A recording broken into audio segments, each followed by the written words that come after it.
Já a seguir, o Semanário Económico.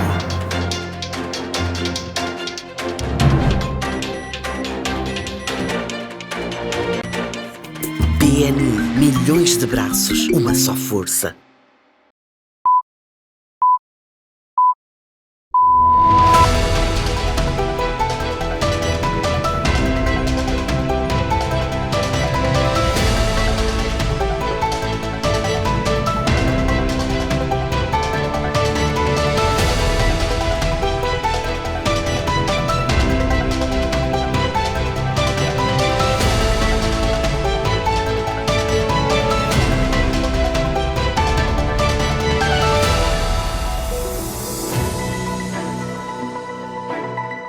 Boa noite, está na hora de atualização econômica aqui na STV Notícias. Segue dentro de instantes, ou a partir deste momento, o programa Semanário Econômico. Vamos passar em revista os desenvolvimentos mais significativos no cenário econômico e empresarial nacional ao longo da última semana, num programa que irá destacar dois importantes eventos. O primeiro, o lançamento do Fundo de Desenvolvimento Econômico Local, uma iniciativa do governo para dinamizar a economia local e fomentar o empreendedorismo, quer seja ao nível rural, quer seja também ao nível urbano, numa perspectiva integrada de impulsionar o desenvolvimento socioeconômico. Convidada para aflorar este tema, a doutora Deodete Xoxaio, ela que é coordenadora desta iniciativa ao nível do Ministério da Planificação e Desenvolvimento, presente em estúdio para conosco aferir a amplitude e o conteúdo deste Fundo de Desenvolvimento Econômico Local, uma iniciativa, aliás, que tem merecido o nosso especial acompanhamento desde o programa, o último programa na semana passada, portanto. Outro tema importante tem a ver com as reformas em curso no setor energético e mineral. O governo decidiu mexer com a configuração institucional destes setores, com reformas na lei de Minas e também com uma proposta de lei de conteúdo local. Trata-se de duas medidas que concorrem para um mesmo propósito no final do dia, que é colocar o setor a ser um verdadeiro impulsionador da transformação econômica e social do nosso país.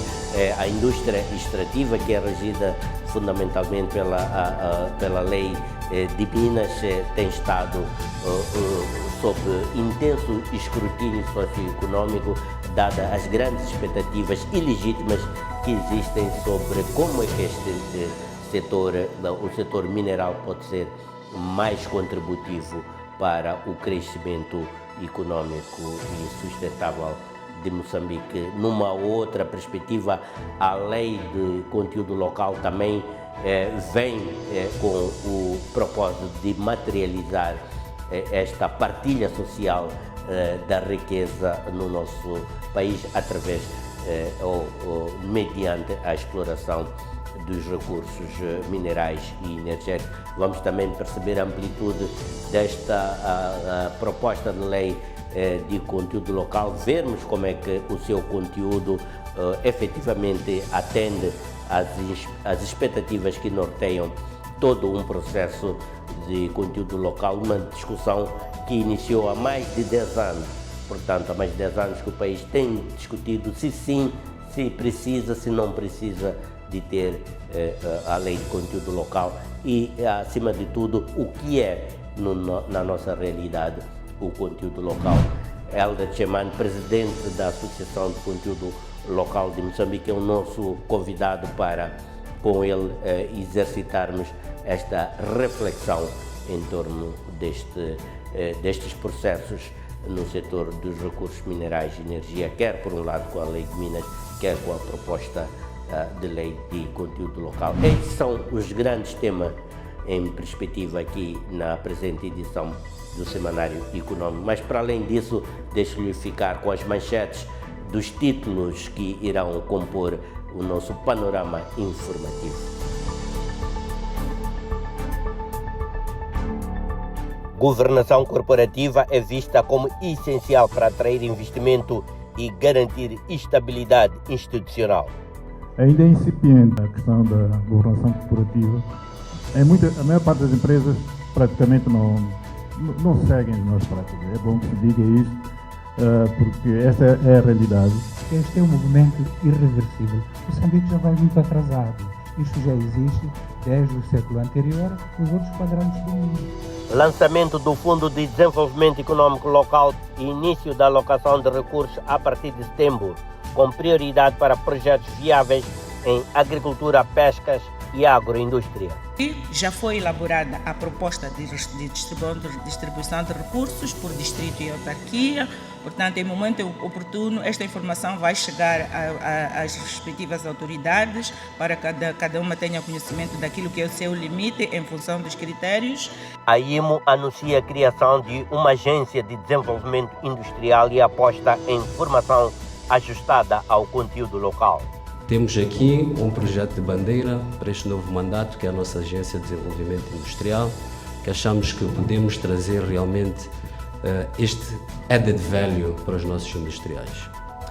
Impulsionar o desenvolvimento industrial, com foco para o empreendedorismo, na agregação de valor e geração de empregos para jovens e mulheres. Este é o Semanário Econômico.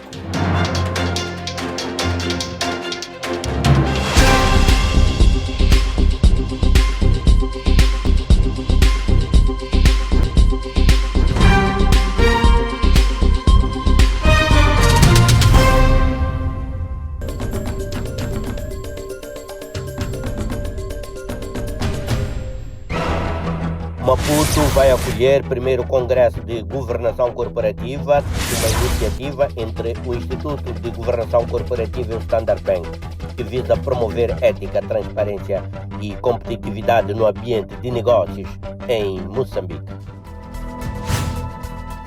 O Standard Bank Moçambique quer liderar o debate sobre boas práticas empresariais no nosso país, com a realização projetada de um congresso sobre governação corporativa. O evento juntará especialistas, reguladores e líderes empresariais para discutir o papel de temas como transparência, ética e sustentabilidade na consolidação do tecido econômico e na atração do investimento.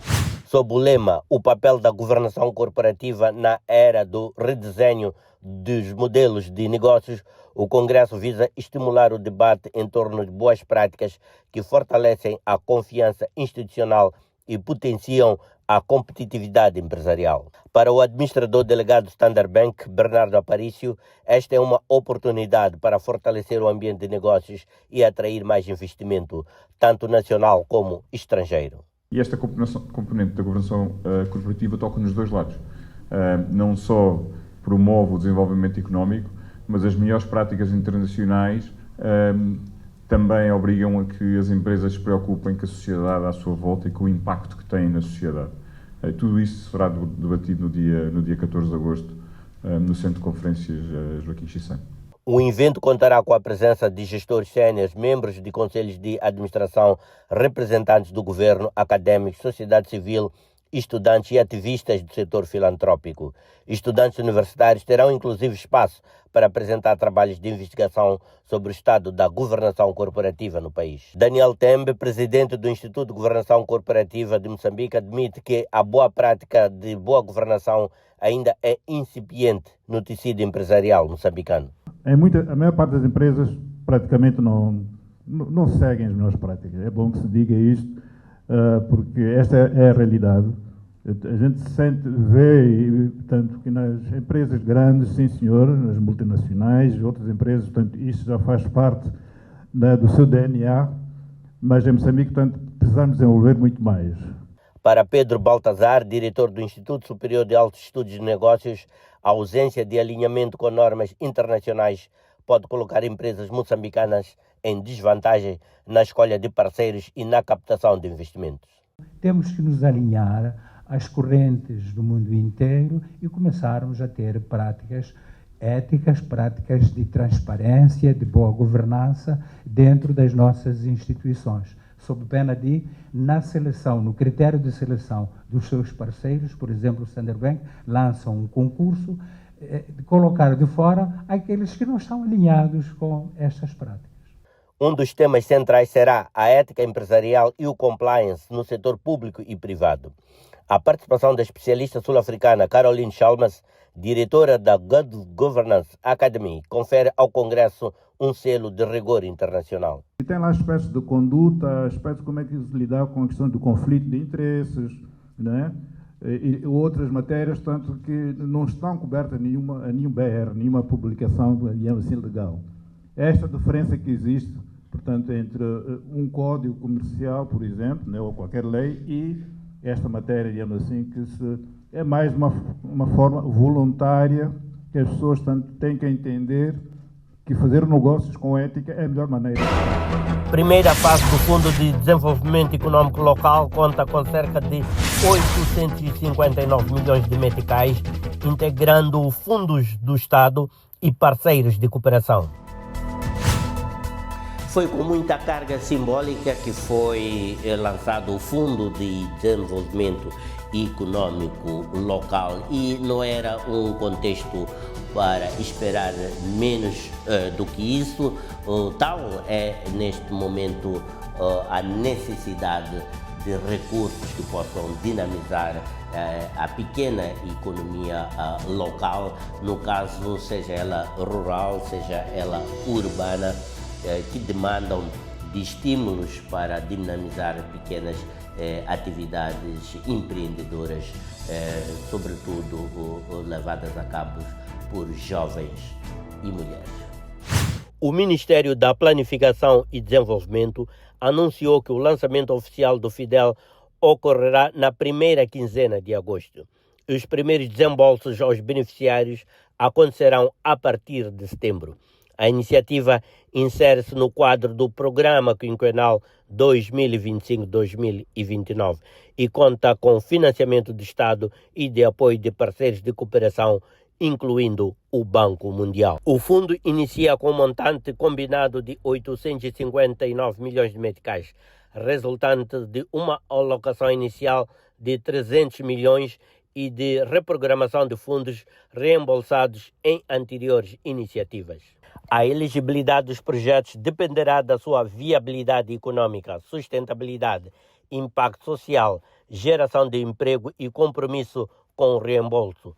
Os setores prioritários são agricultura, pescas, pecuária, agroindústria e pequenas indústrias locais. 60% dos recursos do Fidel serão canalizados para projetos liderados por jovens. Elaboramos um guião de orientações que partilhamos já com a província e o distrito. Portanto, este instrumento é que contempla o perfil daqueles que deverão integrar a esta comissão. A nível local, as instituições estão lá. Esta comissão também de seleção de projetos também tem um papel grande a nível da monitoria, a nível do MPD, das finanças e das outras entidades, incluindo da sociedade civil, tem esta responsabilidade também de apoiar na monitoria dos projetos. O sistema que que fizemos referência, digital, é uma plataforma que pensamos que vai ajudar a monitorar a questão dos reembolsos. Portanto, todos os beneficiários serão cadastrados, incluindo aqueles que foram beneficiários do FDD, para evitar sobreposição ou que as pessoas voltem a concorrer e tenham acesso ao financiamento enquanto elas estão endividadas. Há um trabalho que vamos fazer com o Banco de Moçambique e outras instituições financeiras para buscar essa especialidade, no sentido de garantir que os reembolsos sejam garantidos. Colocamos também no manual de procedimentos penalizações para os membros da Comissão de Seleção de Projetos, para evitar que haja um espaço de não transparência, quer dentro do processo de seleção como de acompanhamento dos projetos. O governo espera que o Fidel ajude a transformar os distritos em verdadeiros polos de produção, promovendo o empreendedorismo, geração de rendimento e inclusão econômica e combatendo de forma mais eficaz a pobreza rural e urbana.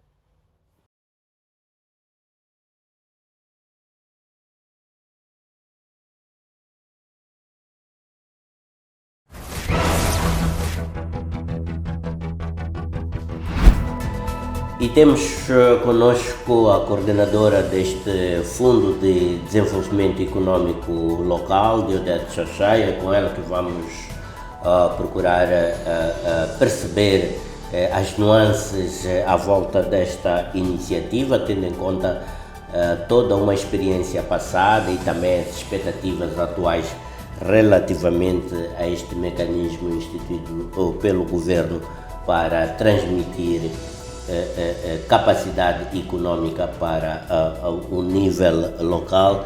Deodete, boa noite e bem-vindo aqui ao Semanário Econômico. Vamos tentar aferir este Fidel, é assim como é tratado, na perspectiva de ver o mesmo poder se transformar efetivamente num pilar de transformação econômica e inclusiva. Diria que o Fidel surgiu num contexto de reformas e novas abordagens de planificação, agora lideradas pelo Ministério da Planificação e Desenvolvimento. A questão que surge é que distinção é que podemos estabelecer entre este Fidel e as experiências anteriores. O Fundo de Desenvolvimento Distrital, vulgo 7 milhões, uma experiência do passado. Há outras experiências também, como o Fundo de Apoio à Recuperação Econômica, o FAR. Qual é o papel estratégico que efetivamente o Fidel desempenha no novo ciclo de governação? Em primeiro lugar, agradecer por esta oportunidade, em nome do Ministério da Planificação e Desenvolvimento, que é a entidade que tutela este fundo. Então, gostaríamos de agradecer esta oportunidade porque pensamos que é importante transmitir informação que seja útil aos potenciais beneficiários deste fundo e outros atores que, de certo modo, irão envolver-se neste processo.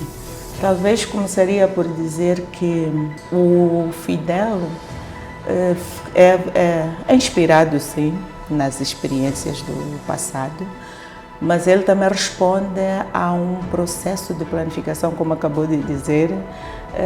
Foi recentemente aprovada a Estratégia Nacional de Desenvolvimento do país, portanto a ENDE tem uma visão de 20 anos, portanto, e a partir deste instrumento que é de âmbito nacional, despelotou-se os outros instrumentos práticos, que são o PQG, que responde ao mandato, e o Plano Econômico e Social e Orçamento.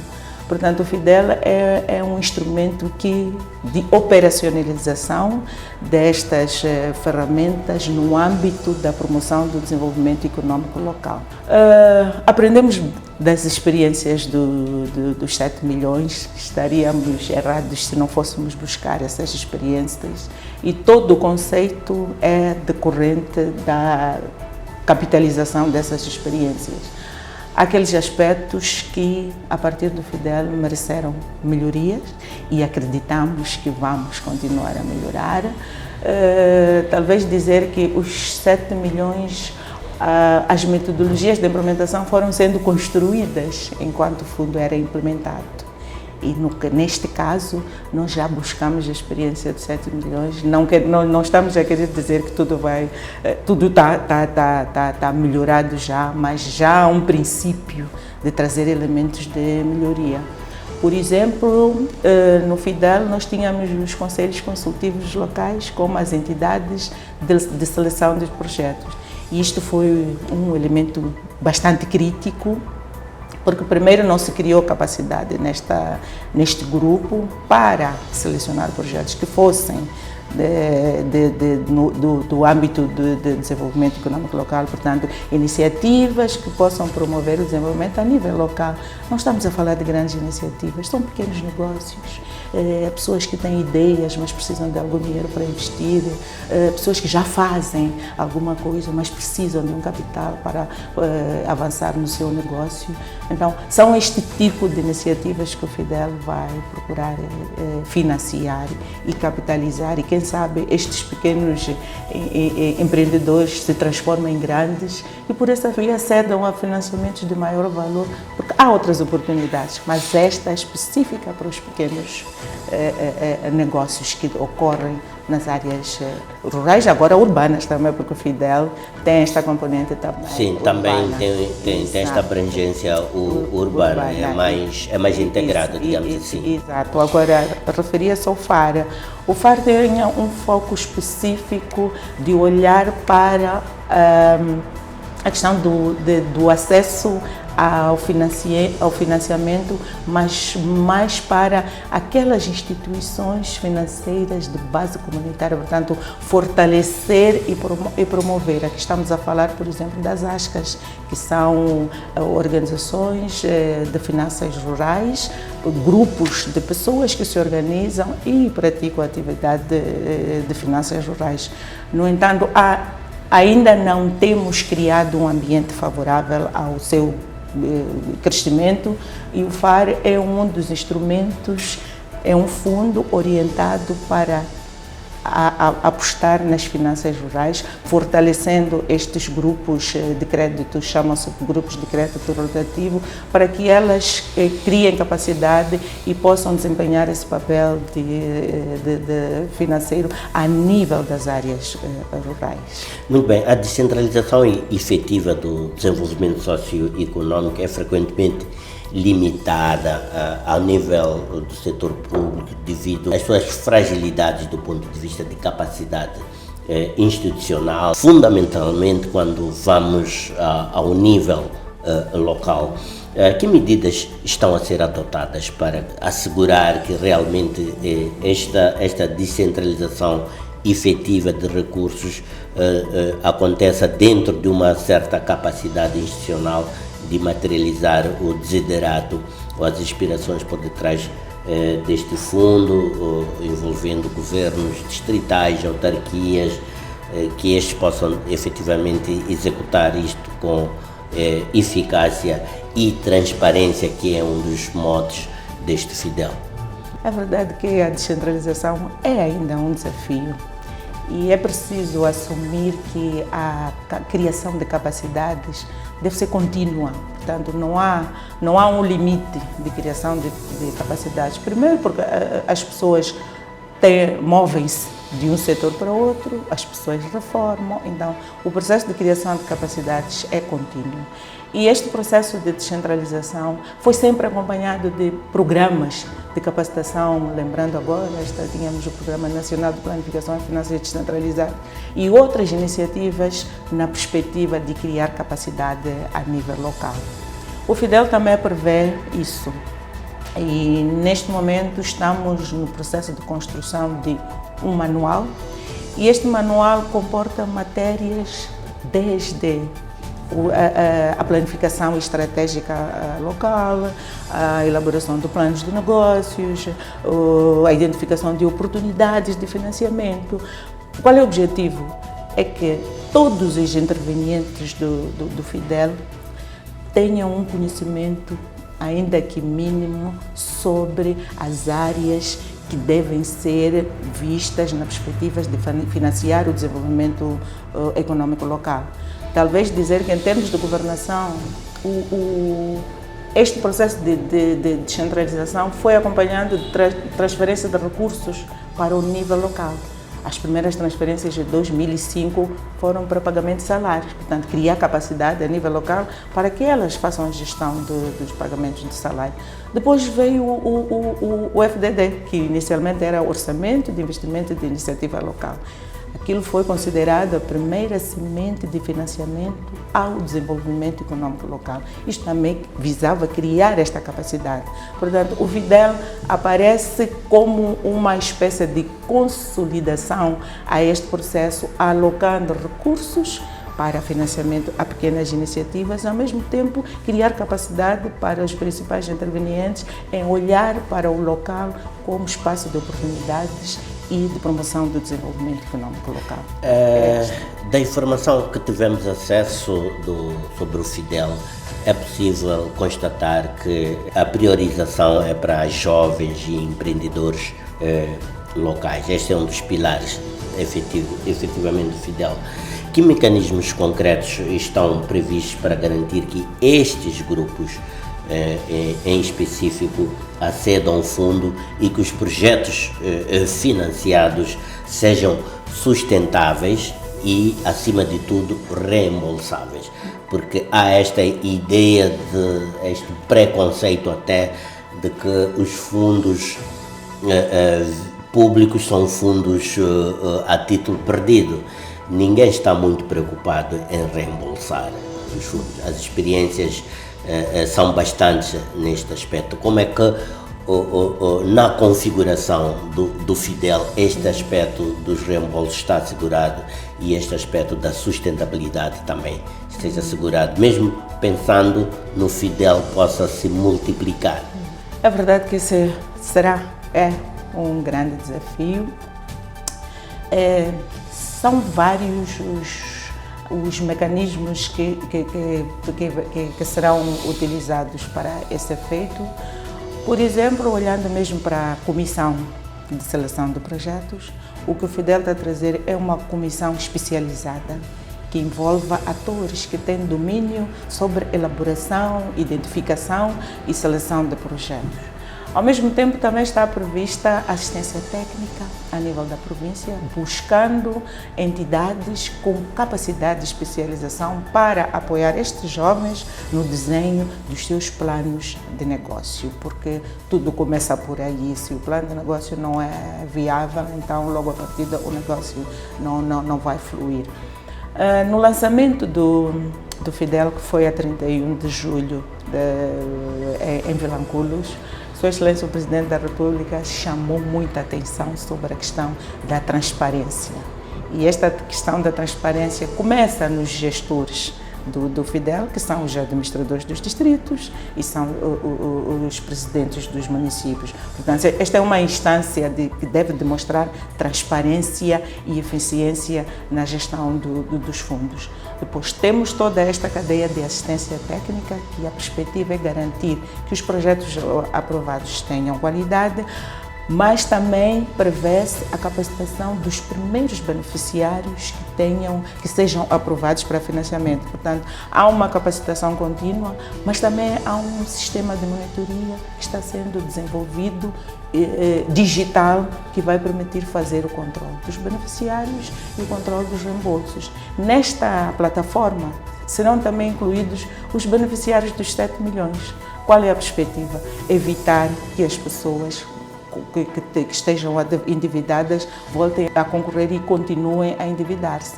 Há também uma perspectiva de fazer alguma sinergia com o sistema bancário formal, de forma a garantirmos que estes devedores não migrem de um sistema para o outro, buscando os recursos do Estado na perspectiva de não serem reembolsáveis. Outra questão que o Presidente da República chamou também a atenção no ato do lançamento foi que este não era um fundo assistencialista. Nós temos instituições como o INAS para fazer isto.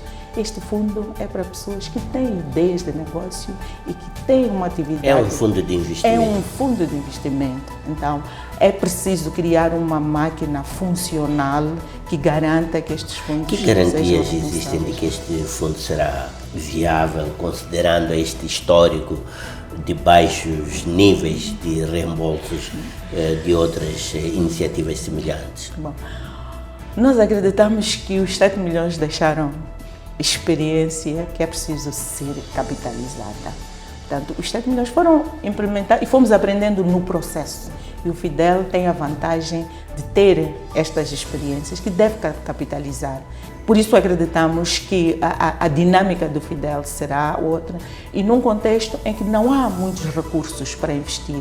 Então é preciso valorizar o esforço do governo de garantir que haja recursos para financiar estas iniciativas. Então pensamos que todo o processo de assistência, todo o processo de monitoria irá garantir que tenhamos níveis de reembolsos superiores aos dos 7 milhões e que talvez é um pouco difícil até dizer que foi baixo ou foi médio, porque não houve este exercício de monitoria que nos permitisse ter o desempenho efetivo dos 7 milhões. Então, é a impressão que temos, mas é preciso ir buscar as experiências positivas e tirar lições desse processo. O conteúdo do Fidel também mostra que há uma preocupação com a equidade territorial, critérios de alocação que possam de fato contribuir para este impacto no desenvolvimento socioeconómico local. Que critérios orientarão a distribuição do financiamento pelos distritos e autarquias e como é que se garante que o Fidel contribua para a redução das desigualdades territoriais e da pobreza multidimensional? Na verdade, para a alocação de recursos foram olhados 3 critérios com pesos diferentes de ponderação, que é a população, que é a extensão territorial, que é a pobreza multidimensional. A perspectiva é que o maior peso foi dado à pobreza multidimensional, que é 50%, na perspectiva de buscar essa equidade. Portanto, os distritos ou municípios com maior incidência de pobreza terão um pouco mais de recursos para, na perspectiva de atingir esta equidade. Então, foi esta perspectiva, foi esta intenção da equidade ao alocar maior peso de ponderação à pobreza multidimensional, que envolve vários aspectos: saúde, educação, alimentação. Portanto, essa foi a lógica. Não tornou o Fidel mais complexo e, por via disso, se calhar com dificuldades acrescidas de sua execução efetiva e eficiente? Pode ser que sim, mas isso vai depender muito dos primeiros resultados, porque isto deve ser acompanhado de monitoria e avaliação. Pode ser que haja necessidade de incluir outros critérios que não foram, mas estes, logo à partida, foram os primeiros, olhando para o contexto do país, olhando para a situação da pobreza, olhando para o fato de 80% da população moçambicana ser jovem. Então, esta questão do peso da pobreza multidimensional foi muito importante na alocação dos recursos. Não queremos dizer que é perfeita o uso destes critérios, mas a dinâmica vai nos mostrar se haverá necessidade de alterar os critérios e introduzir talvez outros critérios que sejam relevantes. Para fecharmos, debrucemos agora sobre os resultados esperados, não é? É uma grande questão, as metas de curto prazo e também as necessárias avaliações de impacto. Tem sido lançado em julho de 2025 com um orçamento mais ou menos de 850 milhões de meticais. Que metas o Ministério da Planificação e Desenvolvimento o projeta alcançar até o final do primeiro ciclo de implementação deste Fidel, em termos de número de projetos financiados, empregos gerados e setores prioritários dinamizados? Bom, é desafiante porque o primeiro ciclo já começa quase ao final do ano, portanto é bastante desafiante, mas a nossa perspectiva, porque o ciclo do Fidel corresponde com o ano civil, a nossa perspectiva, e dentro da exiguidade dos recursos, nós olhamos para um horizonte de mais ou menos, pelo menos 8 mil iniciativas financiadas, mas olhando para iniciativas de pequena dimensão. Portanto, nós estamos a olhar para para as iniciativas de grande dimensão. Então, olhamos para pelo menos 8.000 projetos financiados, multiplicado isso por 5, que é o número de uma família, temos aí um número também significativo de empregos, de beneficiários e de emprego criados. Imaginamos que num projeto sejam emprego no mínimo 4 pessoas. Nós estamos a falar de grandes iniciativas, então a nossa perspectiva é essa, olhar para projetos que pelo menos empreguem 4 a 5 pessoas e à medida que os recursos forem crescendo no pacote do FIDEL, porque já existem até parceiros interessados a financiar o FIDEL, este número suba para níveis de duplicar e triplicar. Diodete Xaxá, muito obrigado por partilhar essas informações úteis para percebermos melhor o FIDEL e continua a partilhar connosco as informações sobre os impactos desta medida. Temos todo o interesse em acompanhar de forma próxima, dada a expectativa e também o valor simbólico desta iniciativa no contexto dos esforços de desenvolvimento socioeconómico de Moçambique. Muito obrigada pela oportunidade e, na verdade, o Ministério da Planificação e Desenvolvimento tem esta abertura para a comunicação e sabemos que a informação é poder e no ponto em que o FIDEL está, precisa de grande espaço de divulgação e discutirmos aquelas questões, mesmo aquelas questões críticas para ajudar a melhorar o desempenho desta iniciativa que pensamos que vai produzir resultados positivos e acreditamos que as experiências do FDD vão contribuir para melhor capitalizar o Fundo de Desenvolvimento Econômico Estaremos, local. à medida que recebermos mais informações, estivemos a escalar este tema de atualidade económica, sobretudo no contexto das iniciativas de promoção do desenvolvimento socioeconómico local, com o lançamento do Fundo de Desenvolvimento Económico Local. Este é um tema para continuar a acompanhar aqui no Semanário Econômico, à medida que a iniciativa começar-se a desenrolar no terreno. Vamos então prosseguir a nossa escalada informativa com outros temas de atualidade. Este é o Semanário Econômico.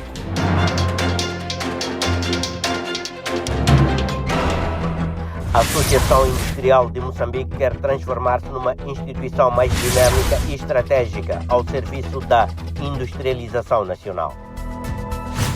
Paulo Chibanga é o novo timoneiro da Associação Industrial de Moçambique, uma das mais antigas e influentes agremiações empresariais do nosso país, no caso voltado para o setor manufatureiro moçambicano. A nova liderança da AIMO, agora sob liderança de Paulo Chibanga, inaugura assim um novo ciclo estratégico para o associativismo industrial no nosso país. A aposta de Paulo Chibanga recai na revitalização do setor manufatureiro nacional, no reforço das cadeias de valor internas e na articulação institucional com vista a tornar a indústria moçambicana mais competitiva no contexto não só local, mas também olhando para a perspectiva regional e também agora numa perspectiva muito mais ampla da zona do comércio livre continental africano. A tomada de posse da nova liderança da IMO, liderada por Paulo Chibanga, marcou o início de um novo ciclo de ambição institucional e renovação estratégica para o associativismo industrial em Moçambique. No seu discurso de investidura, Chibanga anunciou que a sua direção será guiada por 5 compromissos centrais: reforço institucional, defesa do setor industrial, sustentabilidade financeira, acesso a financiamento e soluções inovadoras de crédito. Hoje, assumimos um mandato que será guiado por 5 compromissos principais: reforçar a capacidade institucional da IMO, defender com firmeza interesses da indústria, garantir a sustentabilidade financeira da IMO, tanto da IMO quanto dos seus membros, facilitando com acesso a financiamento e estimulando soluções inovadoras de crédito. Entre os projetos emblemáticos já definidos, destaca-se a criação de uma agência de desenvolvimento industrial. Temos aqui um projeto de bandeira para este novo mandato, que é a nossa Agência de Desenvolvimento Industrial, que achamos que podemos trazer realmente este added value para os nossos industriais. Outro pilar estratégico será o reforço do capital humano com foco na formação profissional, ajustada às exigências da nova legislação sobre o conteúdo local. Aqui, talvez podemos falar do nosso Centro de Formação de Metalomecânica, que penso ser relevante neste momento, a apontar todas as forças para aquilo que são exatamente os currículos necessários para uma mão de obra que seja importante e que dê valor e que realmente possamos discutir o conteúdo local de uma outra maneira. No mesmo sentido, a nova direção pretende promover a produção local e a substituição de importações, desenvolvendo políticas que impulsionem cadeias de valor nacionais e dinamizem as micro, pequenas e médias indústrias. Que a gente consiga pensar a indústria têxtil. Esta é a mensagem que eu gostaria e o projeto que a gente gostaria de construir com a Turquia. Estas alianças são demonstrações claras que a IMO está preparada para agir com abertura, inovação e responsabilidade social, contribuindo para uma indústria mais inclusiva, conectada e sustentável. A secretária de Estado da Indústria, Custódia Paunde, destacou os desafios estruturais que continuam a afetar o setor e apelou ao envolvimento de todos os atores.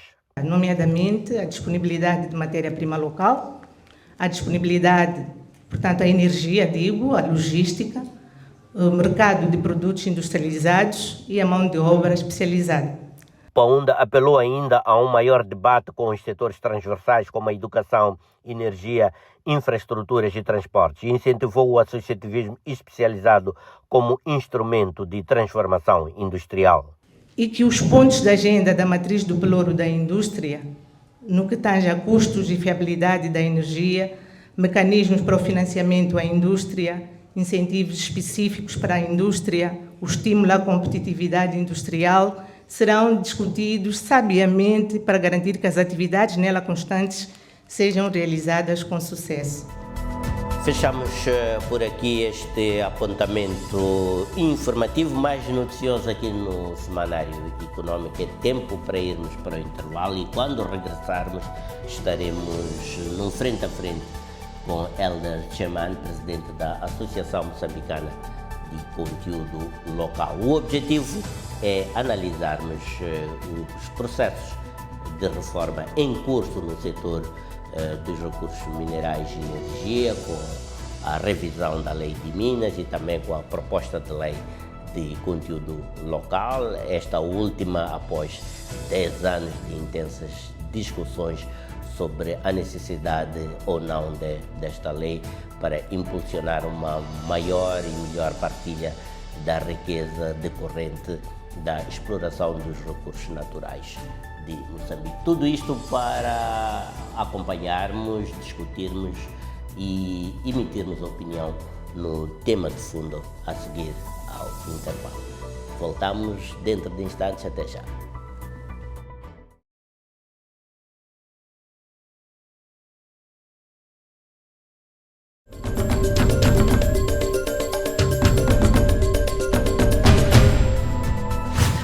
E vamos então ao tema de fundo da presente edição e conforme anunciamos na abertura do programa, connosco está Elton Cheman, presidente da Associação de Conteúdo Local de Moçambique. É com ele que vamos fazer este exercício de análise sobre o alinhamento do atual processo de reformas no setor dos recursos minerais e energia com as atuais expectativas de desenvolvimento econômico em Moçambique, sabido e reconhecido que é o potencial deste setor para induzir a tão desejada e necessária transformação econômica do nosso país. Elton Cheman, boa noite e bem-vindo ao Semanário Econômico. Este ano é a primeira vez que estamos Neste frente à frente, como é que vai a nossa Associação de Conteúdo Local? Boa noite, muito obrigado, é sempre um prazer estar cá em casa. Bom, a associação vai bem, com muitos desafios este ano, mas a navegar.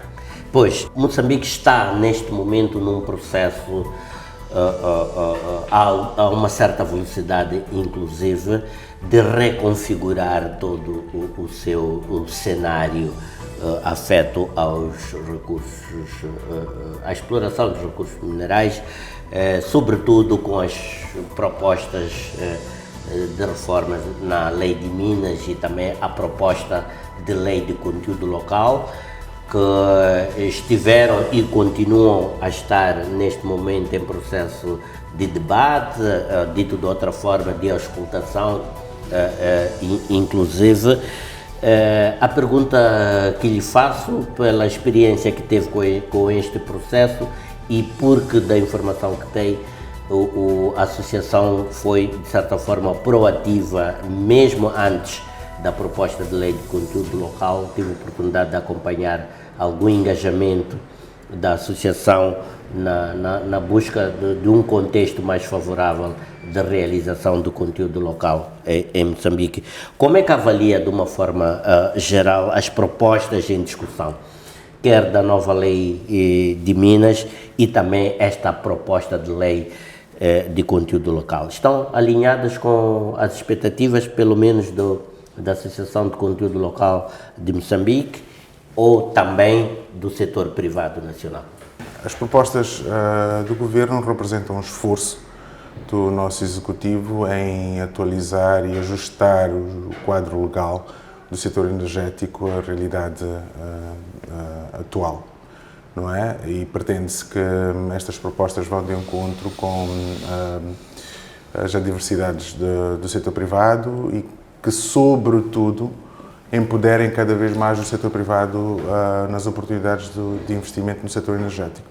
Portanto, são e representam para o país um marco muito importante e um ponto de viragem que pode, sim, ter um impacto muito grande para o setor privado e não só para o setor energético em Moçambique. Agora, espera-se que as propostas de lei sejam devidamente calibradas para que se efetive este ponto de viragem que esperamos que seja. Pelo que pude testemunhar e pelo que também transpirou, o debate está efervescente. Porquê? Bom, é normal que esteja efervescente nesta fase. O processo, as leis estão em auscultação pública e o Governo faz muito bem em fazer, fez pelo país todo, portanto, este é o momento em que as coisas tornam-se um bocadinho mais quentes, né, e efervescentes sobre o debate, porque é o momento em que se pretende colher sensibilidades, colher contributos para enriquecer a lei. Portanto, este momento borbulhante, não obstante o que se diz nos mídias e nas redes sociais, é exatamente o momento em que se espera que a sociedade civil se expresse, que o setor privado se expresse e que sejam contributos para enriquecer as propostas de lei de modo a que elas atinjam o seu real objetivo. Portanto, é uma boa fase e esperemos que os resultados que daí vêm sejam para alavancar o país. Vai levar algum tempo até que a lei seja de consenso de todas as partes. É preciso não só ouvir a sociedade civil, mas envolver também os operadores.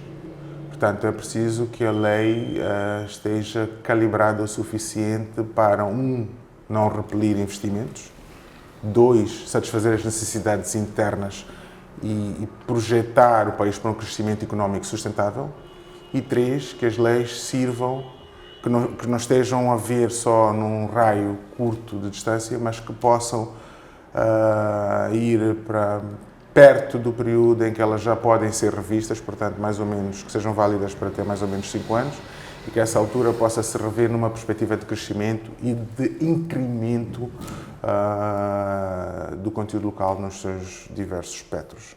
Bem, eu refiro-me especificamente àquilo que podem ser, ainda que estejamos em fase de propostas, aquilo que realmente foi posto à discussão, o que é que, no seu ponto de vista, no caso da proposta de lei de conteúdo local, são destaques pela positiva ou pela negativa em cada uma delas?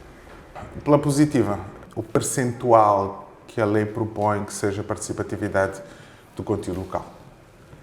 Se isso é alcançável agora de imediato com a aprovação da lei, não sei, tenho as minhas dúvidas, mas são números que deixam um bocadinho mais animados ao setor privado. Atenção, isto é o que a lei projeta, depende muito da velocidade em que o setor privado vai acompanhar. Aspectos não tão bons, não queria chamá-los negativos, são que, em geral, todas as leis têm algumas terminologias e designações que sobrepõem-se a outras leis já existentes e que até correm bem a sua implementação. Portanto, é preciso fazer um acerto entre as propostas de leis que estão a ser debatidas e as leis que já existem para não sobrepor a situações que depois seja difícil de haver uma interpretação jurídica que abra gaps para interpretações díspares e que depois, em caso de necessidade, pode dificultar alguma mediação.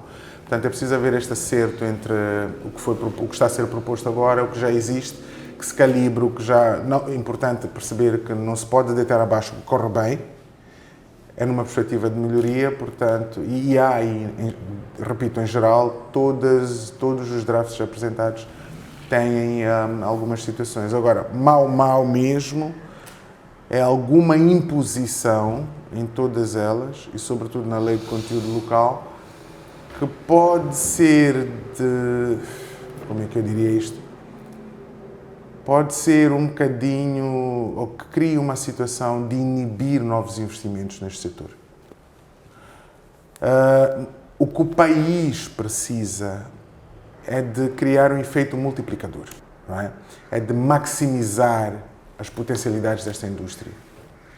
E uma maneira de o fazer é se a lei for de acordo com esta necessidade e não uma lei orientada para penalizar os projetos. É preciso, sim, penalizações por incumprimento, etc., mas não pode ser uma lei virada ou que deixa parecer que seja uma lei que orienta para ir atrás dos problemas dos projetos para penalizar. Portanto, é preciso ver isso, é preciso ver até que ponto as obrigações propostas nesta lei sejam ou não impostos acrescidos aos projetos versus ao que já lá está aprovado nas suas licenças, se é aceitável ou não.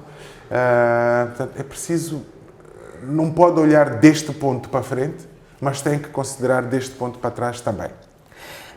O entendimento que tenho, até onde as minhas capacidades assim o permitiram discernir, é que estas reformas são de fato um ponto de viragem para a inclusão do setor privado nacional na cadeia de valor mineira e energética. Do seu ponto de vista, esta assunção se materializa quando olha para esses documentos? Eu acho que eles precisam de alguns pequenos ajustes, uma melhoria. E está tudo dentro do tempo. A fase em que corre a explotação é exatamente para colher estes inputs, para harmonizar os instrumentos. Não estão maus, muito pelo contrário, até estão muito bons. A intenção legítima do Executivo moçambicano é clara em todo o lado. Agora, sim, é preciso que hajam contributos de quem está no terreno, de quem o faz e de quem conhece outras realidades de sucesso para que as leis que são hoje apresentadas sirvam de instrumento de desenvolvimento económico e, como diz o nosso governo, qual é a expressão que é usada? independência, que gera tal independência económica por via dos recursos naturais e energéticos, neste caso. Que condições concretas acha que devem estar reunidas para que estas reformas tenham um impacto prático no terreno? Olha, vou dar um exemplo. No caso da lei de conteúdo local, por exemplo, convém que sejam incluídas, ou pelo menos uma cláusula que obrigue estes projetos a declararem a sua necessidade de bens e serviços ao longo de toda a cadeia de valores e em todas as fases do projeto. Porquê? Porque estamos a dizer que, ao mesmo tempo, o país precisa desenhar estratégias de industrialização. Uma maneira de reter valor das oportunidades da indústria extrativa e do petróleo e gás é por via da industrialização do país. Como é que vamos olhar para estes projetos como âncora para desenvolver o setor industrial? É preciso que estes projetos declarem as suas necessidades de bens e serviços para que se encontre demandas conjuntas, o que já permite ter maior visibilidade para fazer um mapeamento e desenvolvimento da indústria. Por exemplo, se um projeto A, tiver necessidade de 10 milhões de parafusos, isso sozinho hoje em dia já não é uma oportunidade para investir numa fábrica de parafusos. Mas se o projeto A, B, C, D, cada um deles disser 10 milhões aqui, 50 milhões ali, 100 milhões ali, seja uma necessidade de consumo por ano, isso já torna mais apetecível o investimento numa fábrica que produza parafusos, made in Moçambique, para, na primeira fase, satisfazer as necessidades daquele projeto em específico, ou deste mercado, e numa fase posterior exportar made in Moçambique. Portanto, para desenhar estratégias de industrialização do país, com prioridades, e com etapas, e precisamos destes dados. E só aí estaremos a dizer que estamos a olhar para estes projetos como âncora para desenvolver o setor de produção em Moçambique, e isto só vai acontecer se estiver na lei e como uma obrigatoriedade que lhes pressiona a declarar estes bens. Não é nada do outro mundo. Todos estes projetos vão à aprovação do FID com estes dados todos mapeados, portanto, o Final Investment Decision é feito à base do somatório deste investimento, portanto, é só extrair a informação, entregar ao Governo e permitir que o Governo, juntamente com o setor privado, sente-se à mesa para analisar e desenhe estratégias para se desenvolver. Que instrumentos jurídicos é que acha e mecanismos de monitoria também deveriam, no seu ponto de vista, constar para garantir uma contratação efetiva de empresas nacionais nestes projetos? Fez aqui uma referência à questão dos 10%. A dúvida que persiste é como amarrar mais esta participação do setor privado nacional, porque é verdadeiramente isso que está em causa. Olha, outra obrigatoriedade que deveria ter seria de padronizar o modelo de reporte destes projetos. Neste momento, cada projeto está a reportar ao regulador da sua maneira, o que dificulta a leitura dos relatórios, o que dificulta a compreensão, muita informação em modelos diferentes, e não creio que isto seja vantajoso. Padronizar o modelo de relatórios já permitiria uma análise mais sensível e mais aprofundada sobre o estágio de cada um, sobre as contratações de cada um dos projetos, etc, etc. E permitiria melhorar o sistema da monitoria e avaliação. Portanto, é preciso considerar também este aspecto, que a implementação da lei olhe para questões técnicas destas, de monitoria e avaliação dos projetos, para que se possa perceber em que pé cada um está no que diz respeito à contratação de bens e serviços locais, e só a partir daí vamos começar a definir, caso a caso, como melhorar a situação de cada projeto. Dizer que há uma solução standard de default para todos eles é... Uma questão que transpassa todo este processo, e tenho a certeza que o Elton Germano participou, é o debate que ocorreu e que eventualmente continua a ocorrer sobre a própria definição, sobre o próprio conceito, no nosso caso, de conteúdo local. Acha que esta proposta de lei supera essa dificuldade inicial que era para nós conceptualizarmos o que é conteúdo local, ou a persistência de uma indefinição do que é conteúdo local acaba também por criar fragilidades no regime jurídico do conteúdo local que está sendo proposto? Esta é uma boa pergunta. Eu acho que, na verdade, o ponto de partida deveria ter sido este. E daí a razão pela qual, em nosso parecer, a auscultação do setor privado e da sociedade civil deveria ter sido feita antes da redação da proposta de draft. Porque é importantíssimo que logo a primeira a gente defina o que é conteúdo local para Moçambique. Porque só isto vai definir as balizas, só isto vai nos orientar para o que queremos, quais são as nossas ascensões dentro disto, e só isto vai nos projetar para um modelo de progresso em quaisquer que sejam as estratégias jurídico-legais para que o país desenvolva.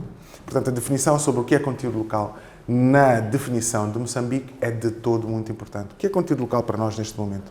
É a mão de obra? São os bens? Quais bens? Não se produz nada em Moçambique. São os bens que importamos, não é conteúdo local. Porque todo o dinheiro passa para a mão de algumas empresas moçambicanas, mas vai enriquecer outros países, como a África do Sul, como os Estados Unidos, como a China. Portanto, estes países vão se beneficiar economicamente mais do que Moçambique nos seus próprios recursos minerais, porque é tudo importante de fora. Portanto, o que é conteúdo local para nós? É mão de obra, são os bens, é a terra, são os fatores de produção. É preciso que a gente crie uma perspectiva clara e clara para todo o mundo sobre o que é conteúdo local, em que percentual de cada um destes fatores, fragmentar muito bem e dizer, ok, a partir de agora, o que se pretende é isto. E a legislação aí, o draft de lei, poderia ser mais ajustado, se calhar estaria a ser menos criticado neste momento, porque teria vindo de uma base de arranque e não a boleia de um carro que já estivesse em circulação e toda a gente tenta salvar. Um melhor balizamento do que é que estamos efetivamente a tratar. Oxalá os próximos passos da lei permita superar este gap, se podemos considerar isso de gap. Queria fazer nesta altura uma certa síntese ao que estivemos aqui a aflorar. Do ponto de vista da Associação do Conteúdo Local, que mensagens é que endereçaria nesta altura as autoridades legislativas e executivas do país face a este momento decisivo em que esses instrumentos críticos para todo este desiderado de transformação económica estão neste momento a passar? O meu recado seria que este esforço do Governo, e sobretudo com relação à Lei de Conteúdo Local, tem que ser visto numa perspectiva de desenvolvimento económico integrado. É compreensível que nesta fase esteja a ser orientado para a indústria de petróleo e gás, porque é a indústria que hospeda os maiores projetos e a esperança de algum desenvolvimento económico. É perceptível, mas não pode ser restrita à indústria extrativa. Tem de ser abrangente e tem de ser analisada a longo e médio prazo e não numa visão de desenvolvimento imediato que acompanha o governo do dia. Portanto, é preciso que isto seja... E que não é raro. É verdade. Então, é preciso que isto esteja acautelado, que se definam estratégias de desenvolvimento integrado, nacional e sustentável. E o governo precisa... Estamos a atravessar um momento crítico em que a responsabilidade de todos os moçambicanos, não é só do governo, não é só do setor privado, mas é uma responsabilidade de todos. Portanto, é preciso haver discernimento para saber abrir espaço para todos, sejam eles do setor privado ou de quaisquer outros setores, que tenham real conhecimento sobre a indústria, que conheçam os verdadeiros desafios da indústria, que tenham absorvido experiência ao longo de alguns anos de outros países que saibam como contribuir positivamente e não meros espectadores que têm definições assim das nuvens. Acha que essa nova fase de implementação será mais exigente do que a atual?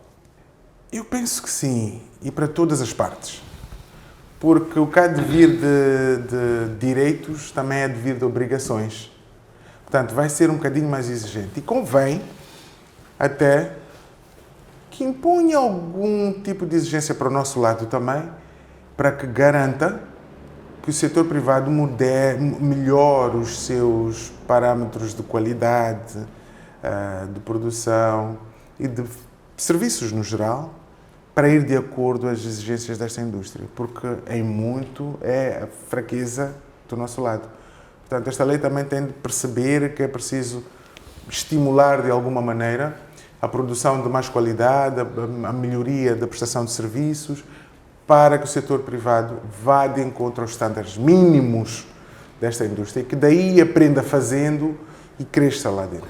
Muito bem, Elton Germano, muito obrigado. Tive imenso prazer em tê-lo aqui mais uma vez no Semanário Econômico e muitos sucessos no acompanhamento destas reformas tão importantes, sobretudo a da área que está afeta, que é a proposta de lei de conteúdo local, que pela primeira vez em Moçambique vai ter este instrumento jurídico. Se vai mudar relativamente àquilo que já vinha sendo feito em termos de conteúdo local na nossa realidade, isso veremos em devido tempo. Paramos por aqui quanto a este tema de fundo da presente edição do Semanário Econômico. Vamos a um curto intervalo, retomamos a nossa escalada logo a seguir. Não saia daí e até já.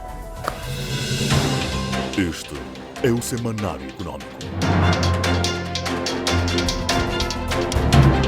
Feito o tema de fundo, caminhamos para os momentos finais da presente edição do Semanário Econômico.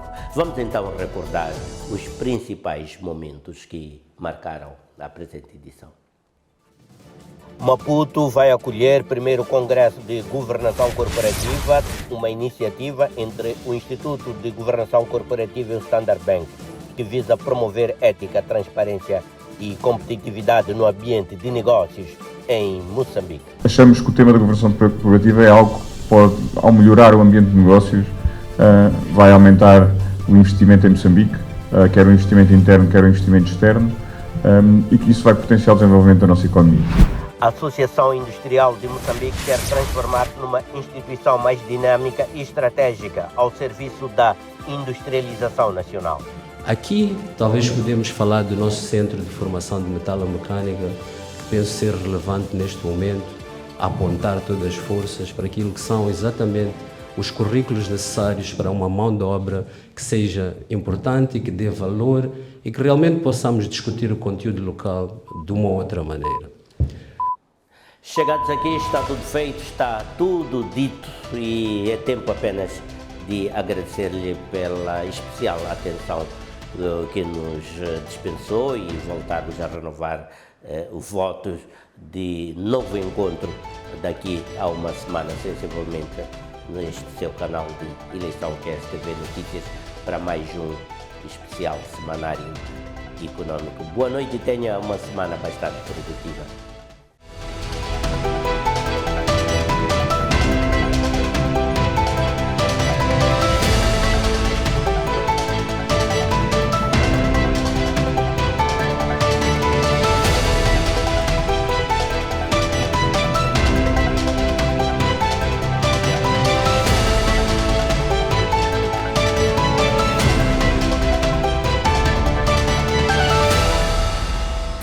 Passa 50 anos. O orgulho de Moçambique.